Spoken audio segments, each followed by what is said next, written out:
Okay, let's start. Hello, everyone, and welcome to today's webinar from ESL to Entrepreneurship. My name is Dilafruz Shamsieva, and I'm excited to have the opportunity to share my journey with you. Today's topic is from ESL to Entrepreneurship, and I will be taking you through my personal and professional journey from being an ESL instructor to becoming an entrepreneur in the information technology industry. Um, as an international student, I will share you with my experiences, lessons learned, and the insights that have helped me to successfully navigate my career path. And I hope that my story will inspire and motivate you on your own journey toward your success. Let's start from the question: Who is an ESL instructor? I have always been passionate about learning new languages and exploring different cultures. As a child, I quickly realized that language was a powerful tool for communication and was in connecting with people from all walks of life. My interest in languages only grew stronger as I got older, and I began to learn English as a second language when I was in high school. However, my journey to becoming an ESL instructor was not a direct one. After completing the high school, I went on to study history of foreign countries at the University of Oriental Studies in Uzbekistan. While pursuing my degree, I started working as an ESL instructor in an educational center where I taught children between the ages of 6 and 14. And I quickly learned that teaching a new language is not just about grammar rules and vocabulary words. It's about creating a safe and engaging environment where students can feel comfortable making mistakes and learning from them. I also learned that the key to effective language instructions is to make it fun and interactive. This is especially true when working with children who have short attention spans and need to be constantly engaged. I developed teaching styles that involved using games, songs, and other interactive activities to make the learning process more enjoyable. And also, I found that this approach not only kept the students engaged, but also helped them retain the materials better. I also made sure that to tailor my lessons to the individual needs and interests of each student, which helped me create a more personalized learning experience. One of the biggest challenges I faced as an ESL instructor was dealing with students who had a fear of making mistakes or speaking up in class. Many of them were afraid of being judged or ridiculed by their classmates, which made them less participant in class activities. To overcome this, I made sure to create a safe and not judgmental environment in my classroom where students could feel comfortable experiencing themselves. I also encouraged them to take risks and make mistakes, reminding them that this was all of part of learning process. One of my most memorable experience as an ESL instructor was working with young girl. She was a bright and curious student who was eager to learn English, but she struggled with shyness and low self-confidence. Over the course of lessons, I worked with her to build her confidence and encourage her to participate more in class. I also created personalized lessons plans that focused on her interests such as music and art. Through these efforts, she was able to make significant progress in her English language skills, and her confidence and self-esteem also improved. On that time, I understand that mentoring younger children and persons are very interesting and inspire me to be a better person. As I continued to work as an ESL instructor, I began to notice a growing trend among the students. Many of them were becoming increasingly distracted by technology, particularly video games and smartphones, especially smartphones in the classes. This realization led me to start thinking about how technology could be used to enhance language learning and engage students in new and exciting ways. I want to mention that I am pursuing currently my master's degree, my second master's degree in computer science in United States. And my first master's degree was in business intelligence and analytics, also in United States in Middle Tennessee State University. And why I choose USA universities. First of all, I'm really grateful to my husband and my in-laws, my parents-in-law, who not only supported but also insisted that I continue my studies and enter to pursue my master's degree. I choose to study at a USA university because of the reputation and quality of education offered by American universities, and they are highly regarded for their academic programs, world-class faculty, and advanced research opportunities. Another factor that influenced my decision to study in the United States was my sister-in-law, who also studied in the United States and achieved a great success in her career. Additionally, I was attracted to the US because of the access to cutting-edge research and resources that American universities offer. This will provide me with an opportunity to work with some of the brightest minds and have access to the latest technologies and resources in my field of study. I was drawn to the potential for career opportunities and professional networking in the United States. As you know, USA has highly developed economy, and studying here could give me access to some of the most popular job markets in the world. Lastly, I was also interested in specific program. My first program, as I said, was Business Intelligence and Analytics. This program aligns with my career inspiration and provide me with the necessary skills and knowledge as an entrepreneur. Let's talk a little bit about the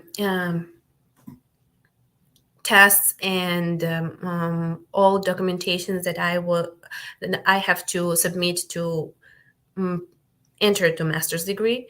First of all, it was an IELTS. I guess everyone, most of the people know what is IELTS is.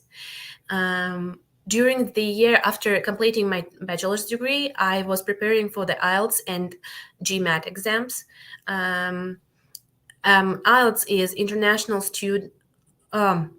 As you know, international students who want to study at university in the United States need to pass certain standardized tests to demonstrate their proficiency in English and their ability to succeed in graduate level courses. One of the most common English proficiency tests accepted by American universities is the International English Language Testing System. It's IELTS. The IELTS measures the ability of non-native English speakers to communicate effectively in English and access skills in listening, reading, writing, and speaking. Many universities in the USA require a minimum score of 5.5 to 6.0, and it's for undergraduate students, and for graduate students, minimum score is 6.5 to 7 point. Also, I was passing another exam called GMAT. It's a graduate management admission test. The score varies by school and programs, and this exam is designed to assess skills in critical thinking, analytical writing, and problem solving. GMAT is often required for admission to business schools and MBA programs. The minimum GMAT score, as I said, varies by schools, but most of the universities in USA typically range between 550 to 650 points. I also want to mention how to apply to undergrad and graduate classes to the universities that I'm currently pursuing my master's degree. The name of the university is Middle Tennessee State University. And as you can see in here, the deadlines, there are 3 deadlines where you can submit your documents for fall, spring, and summer semesters. And all the information regarding admissions for the undergrad you can find in the website that I've included at the bottom of the presentation. Also, the application process for international students can apply for admission to MTSU online by visiting the university website and submitting an application through the Common Application or MTSU online application portal. The academic requirements for international students must have completed the equivalent of US high school education and meet MTSU's minimum academic requirements, including a minimum GPA of 2.5 on a 4.0 scale. Also, students whose native language is not English must demonstrate English proficiency by submitting scores from either TOEFL or IELTS exams, and that's what I choose. I chose IELTS to pass. The minimum required score for TOEFL is 61 IPT or 173 to CBT, and the minimum required IELTS score is 5.5 for undergrad. International students may be required to submit score from SAT or ACT exams if they are applying for scholarship or admission. Also, students must also submit official transcripts, a financial certification form, and a copy of their passport too. Overall, international students applying to MTSU must meet the same academic requirements as domestic students and provide additional documentations to demonstrate English proficiency and financial ability to attend. For graduate students, it's a little bit different. You need to go to an online application, submit an application. Also, for both undergrad and grad students, there are application fee that you need to pay, and it's not refundable. Also, for graduate students, you need to prove English proficiency, as I mentioned, with IELTS or TOEFL. Transcripts from all, you need to hold a bachelor's degree from a regional accredited institution or the equivalent form of international institution, have a minimum undergrad GPA of 2.75 on a 4.0 scale of grade point average. Also submit official transcripts from all colleges and universities you've attended. Submit, as I said, GMAT or GRE. Submit a statement of purpose or personal essay outlining the student's academic and professional goals and why you are interested in this program. Provide at least 2 letters of recommendation from academic or professional sources. It can be your professors from undergrad or someone where you work at the company where you worked before. Also, sorry. In addition to the requirements,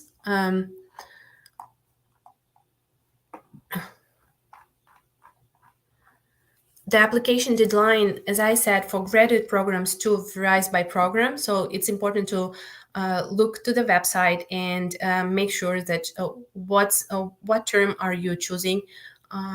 Do you want to start your classes on fall, spring, or summer? And also, the one thing that I want to mention is the graduate assistantships, which will what is very useful for the international students too. It's an excellent opportunity for students pursuing a graduate degree at Middle Tennessee State University. Graduate assistantships are awarded to students based on their academic achievements, research potentials, and financial need. This opportunity provides students with financial support to help cover tuitions and living expenses while working part-time on campus. A GA must be enrolled and fully admitted in a graduate degree program, which means he or she has completed all graduate admission procedures and has been approved unconditionally. After obtaining a GA position, you must maintain a 3.0 GPA. You cannot be lower, or you will lose your graduate assistantship. As for me, during my time as a graduate assistant at Jones College of Business in MTSU, I demonstrate, I think, my technical expertise in education, providing excellent support to the university community. I was responsible to maintain more than 1,000 computers, ensuring that they were up to date and functioning optimally. Additionally, I installed softwares and hardware and provided technical assistance to more than 50 professors before, during, and after classes. and they were changing every term. My commitment to providing top quality technical support to academic community has earned me recognition as a reliable and skilled professional in the field of information technology. Despite being an international student and English not being my native language, as I said, my academic achievements and dedication to my studies enabled me to earn a merit scholarship upon my arrival in the United States that cover part of my tuition too. And despite facing the challenges of adjusting to a new culture and language, I preserved and excelled in my coursework, proving myself to be a driven and determined individual.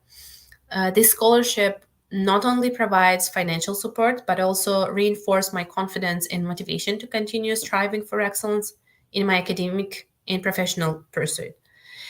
In my subsequent role as a graduate teaching assistant in the computer science department, I had the opportunity to guide their academic pursuit. I was able to help them navigate through difficult and complex concepts, ensuring that they were able to grasp the material very easy by utilizing various teaching techniques and strategies. And one thing that I've learned that even the children that I have before as an ESL instructor and the students that I was mentoring during my graduate teaching assistantship, they were the same. They require a simple explanation. They require easy things that they can learn, even if the process of learning is hard. The materials are very difficult. Everyone needs an easy things to understand. And also, one thing that I have learned as being a graduate assistantship: never say I don't know. This phrase has remained forever in my memory from my director. He always say, Google it. If you don't know something, try to search the answer and then come to me, and I will be happy to help you. What helps me to achieve my goals. First, I was trying to research to find something in the internet, and always googling it. And also, I like uniting the that every person in United States who wants to achieve something has the opportunity to do it if he tries. If you're not stopping and if you are not saying that you cannot do it, you will achieve everything. Let's start my path to entrepreneurship. First of all, I can say that I'm interested in increasing diversity and inclusion in the technology sector. I regularly participate in educational conferences in Central Asia and mentor high school girls and in students in my home country. I am pleased to have the opportunity to contribute to the education of young girls. My commitment to these causes has earned me recognition as a role model and thought leader in the technology community. My exceptional work lead me to publish my articles and create a manuals as an ESL instructor. And I'm proud of my achievements in the information technology field and look forward to continuing to make a positive impact. As the mother of two children, I was very worried about my kids being phone attached and wanted to keep them away from it. But all the apps I used were not 100% to my liking. And thanks to my experience as an ESL instructor and the knowledge I gained in my master's degree here in the United States as a business intelligence analytics and in a department of computer science, I am proud that I have created an idea of my app named Logical Limit. You can see the logo of it here in the presentation. This app aims to promote healthy screen time habits for children and families. During creation application, I conducted a survey at the MTCU daycare center and local elementary schools. which revealed that a significant number of children were spending several hours each day using technology. Based on this survey, 68.6% of children spend 2 or more hours a day on technology. It's more important than ever to provide them with healthy and educational alternatives. That's why Logical Limit is dedicated to creating an app that encourages physical activity and learning while still being fun for kids. The main purpose of creating this app was make the children understand that they have an options. They either can play an app or they can do anything, any other things such as physical activities or the play toys and all this stuff. What this Logical Limit app do? It limit the screen time. It blocks some apps. It also has ad blocker of the content because we have a lot of harmful and violent content in the internet for nowadays that are not useful for children. Uh, it it will have the features educational activities where the children working on reading, writing, math exercises. They will earn extra minutes that they can use to play the phone, or they can change it for any other things that they will discuss with parents. And now I want to talk about the challenges as an entrepreneur. Being an entrepreneur can be an incredibly rewarding experience, but it's also a journey filled with many challenges.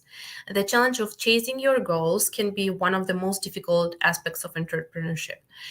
When you are running your own business, you are responsible for setting your own goals and working towards them every day.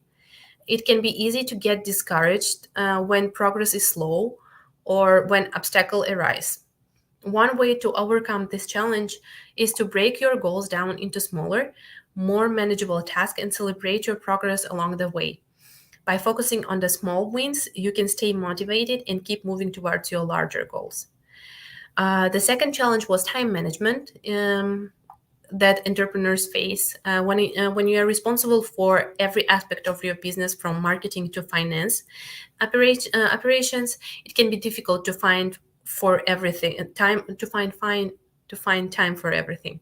One way to manage your time more effectively is to create a schedule and prioritize your tasks based on the importance and urgency. This can help you stay on focused and ensures that you are making progress on the most important tasks. Ability to handle rejection and criticism. Entrepreneurs may face rejection from investors, customers, or even friends and family. When a person has a healthy sense of self-worth, they are better able to handle this negative experience and may be more resilient in the face of rejection. The challenge is confidence in decision making. You can face difficult decisions and must have confidence in their choices. When a person has a healthy sense of self confidence, they are more likely to trust their instincts and make decisions that align with their value and goals. Willingness to take risks. Starting a business often requires taking risks, whether it's investing personal savings or quitting a stable job. When a person has a strong sense of self-worth, they may be more willing to take these risks and pursue their entrepreneur dreams. And finally, is the challenge of doing all can be a major source of stress for entrepreneurs.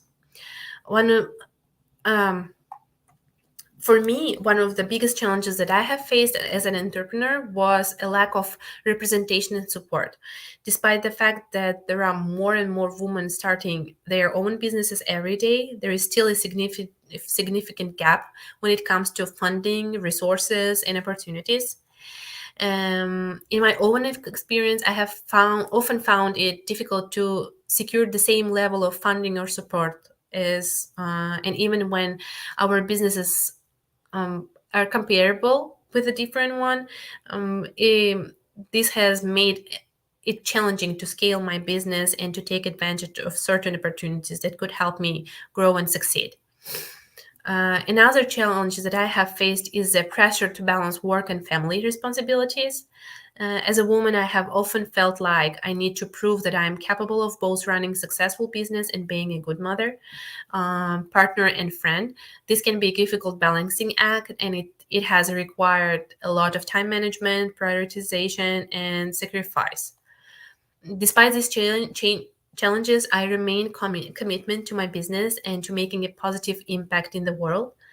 I'm inspired by many of other women entrepreneurs who is breaking down barriers, challenging stereotypes, and paving the way for a more equitable and inclusive future. And at the end, I want to share the resources for entrepreneurs. Starting a business can be expensive, and I know that. And for new entrepreneurs in the United States, it's important to find affordable resources to help get their businesses off the ground. Uh, there are many free resources available to new entrepreneurs in the US. Here are a few of most popular. The first one, named Small Business Development Centers, are it's funded by the U.S. Small Business Administration and offer free business counseling, training, and other resources to new and existing small business owners. They have locations in every state and provide valuable assistance on topics such as business planning, marketing, and financial management. The second one is SCORE. It's a nonprofit organization that provides free business mentoring and advice to entrepreneurs. They have network of over 10,000 volunteers who offer their expertise on topics such as also business planning, marketing, and financial management. You can talk with the mentors, and they can explain you what advantage you have and what you need to work on. Also, I by myself was studying in business incubators, and there are a lot of incubators in many cities and regions that have offer free or low cost office space, access to business resources, and mentoring for new entrepreneurs. These incubators are designed to help startups get off the ground and often provide access to funding opportunities as well. They can help you to find inventors, they can help you to fill out the forms of how to properly fill out the tax papers, how to make a business plans too. And also online resources, as always, as I said, there are many free online resources available to entrepreneurs, including websites such as entrepreneur.com or Small Business Trends and inc.com, which offer advice on various aspects of starting and running a business. There are also free tools and templates available online for business planning, marketing, and financial management.